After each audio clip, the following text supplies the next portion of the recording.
সুমনদা, তোর পার্সেলের চাবিটা দে না, একটু বাজারে যাবো। গাড়ির চাবি নিবি? হ্যাঁ দে না দাদা, একটু বাজারে যাবো। আচ্ছা ঠিক আছে, এই নে।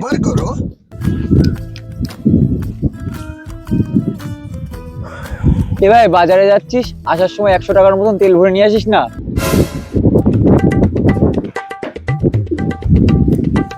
ওহো, আরে দেখতেই তো পাচ্ছিস ভুড়ি হয়ে গিয়েছে, ডাক্তারে বলেছে হাঁটাচলা করতে, এইটুকু না হেঁটে চলে যাবো। দাদা চাবি রাখছি। আরে ভাই, আমি তো তোকে 100 টাকা দিচ্ছিলাম তেল ভরার জন্য, পাগল। আরে ডাক্তারে বললেই কিছু শুনতে হবে নাকি? এই যা গরম পড়েছে, হেঁটে গেলে তো গলেই যাবো। তার থেকে গাড়ি নিতে একটু বড়লোক ফিল হবে। আসছি দাদা। और अभी तो रुको, क्लाइमैक्स अभी बाकी। আরে গরম পড়েছে বুঝতে পারছি আমি, ওই জন্যই তোকে 100 টাকাটা দিলাম।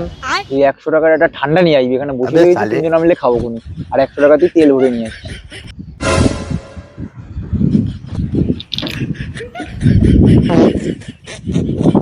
যে যতই বলুক ডাক্তারের কথাই মানতে হবে। এই যা পেটে চর্বি হয়েছে, আর দুদিন পরে হলে বাস্ট করে মরে যাবো। থাক দাদা, এনে তোর টাকা, এনে তোর গাড়ির চাবি, তুই রেখে দে, আমি আসছি।